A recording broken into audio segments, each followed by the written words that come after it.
السلام علیکم، میں ہوں علیم جان اور آپ دیکھ رہے ہیں میرا فیس بک اور یوٹیوب چینل۔ آج کی ولاگ کا آغاز کرتے ہیں۔ ولاگ کے آغاز میں دو تین بہت بڑی خبریں ہیں جو میں نے آج کی اس ولاگ میں اس پر آپ کے ساتھ بات کرنی ہے۔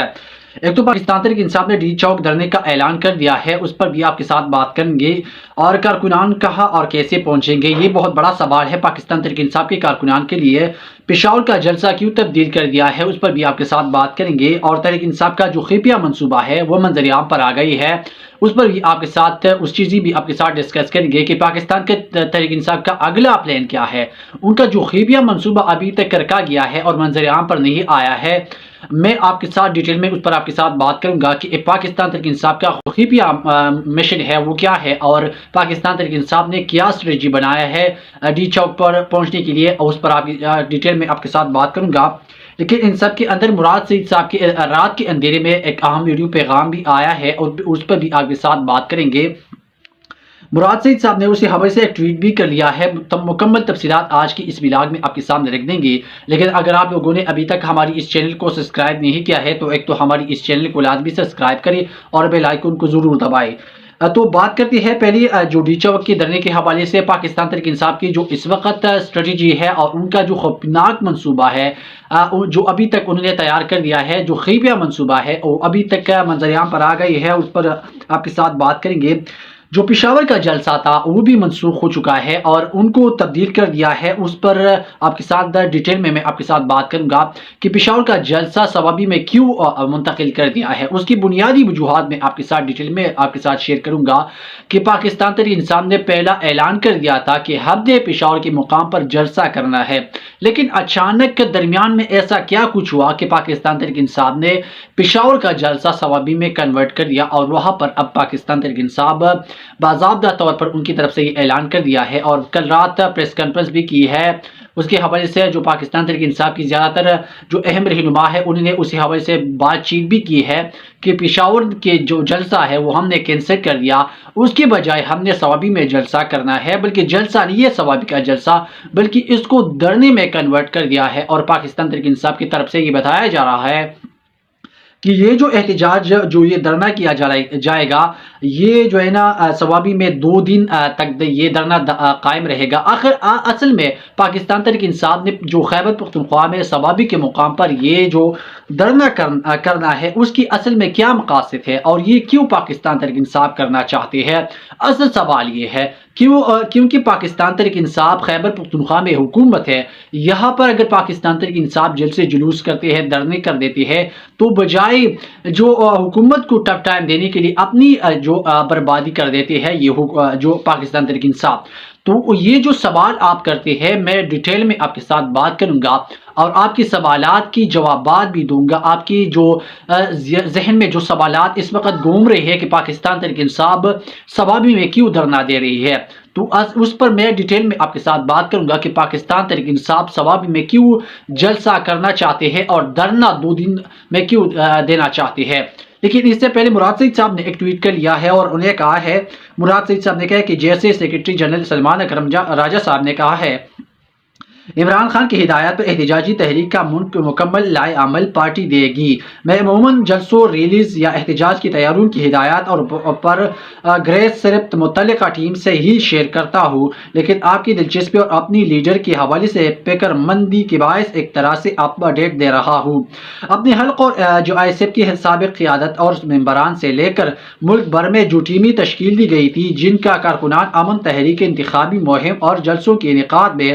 معاونت کی، بنی گالہ اور زمان پارک اور خان صاحب کی عدالتوں پیشوں کے موقع پر ڈیوٹیز سر انجام دی اور رجیم چینج آپریشن کے بعد سے عوام میں موبلائز کرتے رہے، ان سب کو میری جانب سے نہ صرف ہدایات بھیجی گئی ہے بلکہ متعلقہ ذمہ داران کے ساتھ مل کر وہ تیاری بھی شروع کر چکے ہیں۔ آئی ایس ایف اور یوتھ ونگ کو بھی موبلائزیشن کا پلان دے دیا گیا ہے۔ امید ہے کہ گزشتہ چند ماہ میں خالد خورشید کی سرپرستی اور مرکزی صدر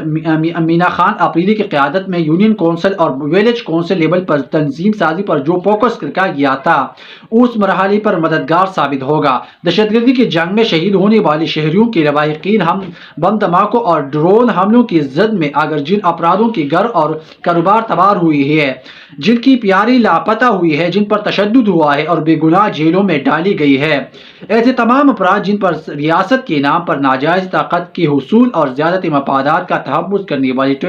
ٹول کی جانب سے ذہنی جسمانی تشدد ہوا یا پامالی نقصان کا سامنا کرنا پڑا، ان کو بھی پائیدل کال پر شرکت کرنے کی دعوت دے رہا ہوں۔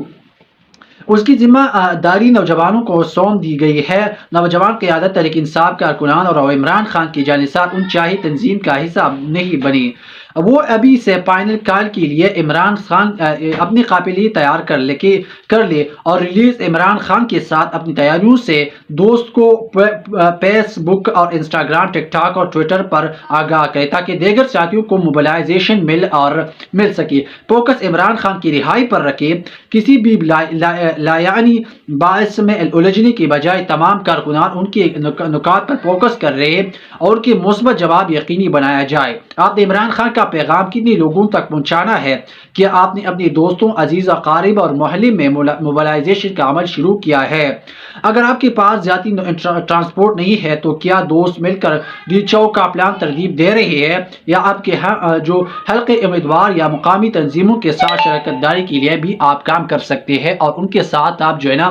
مراد سعید صاحب نے کہا کہ آپ اس کے ساتھ آ سکتے ہیں۔ تو ابھی جو پاکستان تحریک انصاف یہ جو اسٹریٹجی بنا رہی ہے، اصل بات پر میں اس وقت آپ کے سامنے آ رہا ہوں کہ اس وقت جو مراد سعید صاحب نے جو ٹویٹ کر لیا ہے اس کا مقصد کیا ہے، اور پاکستان تحریک انصاف اس وقت جو خفیہ ان کا مشن ہے وہ مکمل طور پر میں آپ کے سامنے رکھ دوں گا۔ جو مراد سعید کا ٹویٹ میں نے آپ کے ساتھ پڑھا، اسی طریقے سے پاکستان تحریک انصاف کی جو اس وقت اسٹریٹجی ہے، پوری پاکستان سے لوگوں کو موبلائز کر رہی ہے، چاہے آئی ایس ایف ہو، یوتھ ونگ ہو، چاہے پاکستان تحریک انصاف کی جو اہم عہدیدار ہے یا نیچے لیول تک جتنے بھی امیدوار ہیں، وہ اس وقت اس مراد سعید صاحب کی طرف سے جو ٹویٹ کر لیا ہے اسی چیز پر سرگرم کر دیا ہے کہ پاکستان تحریک انصاف نے جو ڈی چوک پر اس مرتبہ لانگ مارچ کرنا ہے تو اسی حوالے سے لوگوں کو موبلائز کرنا ہے۔ اب پاکستان تحریک انصاف کی اسٹریٹجی کیا ہے اور ان کی جو خفیہ مشن ہے کیا ہے، اور ان کی جو خفیہ ارادے ہے وہ کیا ہے۔ پاکستان تحریک انصاف نے پہلے پشاور میں جلسہ کرنا تھا، لیکن اچانک انہوں نے پشاور کا جلسہ کیوں کینسل کر دیا اور اس کے بجائے پاکستان تحریک انصاف نے صوابی میں کیوں جلسہ رکھا۔ میں آپ کے ساتھ بنیادی جو وجوہات ہے وہ آپ کے ساتھ شیئر کروں گا کہ ایک تو پاکستان تحریک انصاف اگر بار بار جس طرح سے علی امین گنڈپور کی قیادت میں پاکستان تحریک انصاف کے خیبر پختونخوا سے بڑے بڑے قافلے جو ہے نا وہ نکلے ہیں، اور اسلام آباد ڈی چوک کے لیے 2 مرتبہ پاکستان تحریک انصاف کی طرف سے لوگ نکلے ہیں، اور لوگ کم بھی نہیں تھے، کافی بڑی مقدار میں لوگ نکل آئے تھے۔ لیکن اگر بنیادی نقطے اگر آپ دیکھیں گے تو جب راستے میں اگر آپ دیکھیں گے اتنے بڑے بڑے رکاوٹیں کھڑی کر دی گئی تھی کہ پاکستان تحریک انصاف کو اس کو عبور کرنا مشکل تھا۔ اور پاکستان تحریک انصاف کی جو اس وقت کی اسٹریٹجی ہے کہ پاکستان تحریک انصاف نے جو پشاور کے بجائے صوابی میں یہ جلسہ، یہ جو دھرنا ہے وہ 2 دن تک جاری رہیں گے، اور اس سے پوری پاکستان جہاں جہاں بھی پاکستانی رہتے ہیں پاکستان میں، چاہے وہ سندھ ہو، بلوچستان ہو، گلگت بلتستان ہو، آزاد کشمیر ہو، پنجاب ہو، اور خصوصاً خیبر پختونخوا سے وہاں پر لوگ اکٹھا ہونا شروع ہو جائیں گے۔ اور 2 دن تک یہ پاکستان تحریک انصاف کا یہ مشن ہے کہ 2 دن ہم نے صوابی میں رہنا ہے، دھرنا دینا ہے، اور جب لوگ آہستہ آہستہ جو ہے نا آتے رہیں گے اور پینڈال بھر جائے گا، یعنی صوابی بھر جائے گا، تو پھر پاکستان تحریک انصاف کا یہی عمل ہے، اور خفیہ ان کا جو مشن ہے، ان کا جو خفیہ پلان ہے وہ یہی ہے کہ پھر پاکستان تحریک انصاف نے جو ہے نا اسلام آباد کی طرف لانگ مارچ کرنا ہے اور ڈی چوک پر کی طرف جانا ہے، کیونکہ اگر توڑی لوگ آئیں گے تو اس کے لیے رکاوٹیں جو ہے نا پنجاب حکومت کی طرف سے میں سمجھتا ہوں کہ اتنی بڑی رکاوٹیں بڑھیں گی، جس طرح سے پچھلی ادواروں میں اگر آپ دیکھیں گے، جس طرح سے 5 اکتوبر میں پاکستان تحریک انصاف نے ڈی چوک پر احتجاج کرنا تھا اور خیبر پختونخوا سے قافلے نکلے تھے، تو ان کو ڈی چوک تک تو وہ پہنچ گئے تھے، لیکن راستے میں چونکہ کارکنان کی بڑی تعداد میں لوگ جو ہے نا وہ پسپا اختیار کر گئے اور دوبارہ جو ہے نا پیچھے چلے گئے۔ لیکن اس مرتبہ جو پاکستان تحریک انصاف جو پلان بنا رہی ہے اور جو خفیہ ان کا مشن ہے اور ان کا جو طریقہ کار ہے، اس وقت مختلف الگ کو دیکھنے میں نظر آئیں گے۔ اور اس مرتبہ جب پاکستان تحریک انصاف جو صوابی کا احتجاج کریں گے، جو لانگ مارچ کریں گے، 2 دن تک یہ لانگ مارچ 2 دن پر محیط ہوگا، اور پاکستان تحریک انصاف نے جو اعلان کر دیا ہے اس کے مطابق پاکستان تحریک انصاف اپنی اسٹریٹجی اور ان کی جو خفیہ مشن ہے وہ میں نے آپ کے ساتھ شیئر کر دی کہ پھر پاکستان تحریک انصاف نے اس سوابی سے، کیونکہ سوابی اور پنجاب کا جو بارڈر ہے وہ مکمل طور پر دونوں کے بارڈر کراس لگی ہوئی ہے، اور پھر پاکستان تحریک انصاف نے وہاں سے ڈی چوک کی طرف رخ کرنا ہے، اور پھر وہاں پر ڈی چوک پر پاکستان تحریک انصاف نے احتجاج یا جو لانگ مارچ کا سلسلہ ہے وہاں سے شروع کرنا ہے۔ تو جب یہاں سے بڑی مقدار میں لوگ نکلیں گے تو پھر پنجاب میں لوگوں کو نکلنا اتنا مشکل نہیں ہوگا اور لوگ بآسانی کے ساتھ پنجاب میں نکل سکتے ہیں۔ اور پھر جو ہے نا عمران خان صاحب کی رہائی کے حوالے سے یہ تو ڈی چوک کا جو دھرنے کا کال لی گئی ہے فائنل کال ہے، مراد سعید صاحب نے جس طرح سے کہا کہ یہ فائنل کال ہے اور اس مرتبہ عمران خان صاحب کو ہم نے لازمی رہا کرنا ہے، اور عمران خان صاحب کی رہائی کے بعد یہ عمران خان صاحب نے فیصلہ کرنا ہے کہ بجائے وہ بنگالہ جائیں گے یا ڈی چوک پر دھرنا دیں گے، اور حکومت جب تک گھر نہیں جائیں گی تب تک یہ دھرنا جاری رہے گا۔ اگر آپ لوگوں نے ابھی تک ہماری اس چینل کو سبسکرائب نہیں کیا ہے تو ایک تو ہماری اس چینل کو لازمی سبسکرائب کریں اور بیل آئیکن کو ضرور دبائیں۔ شکریہ۔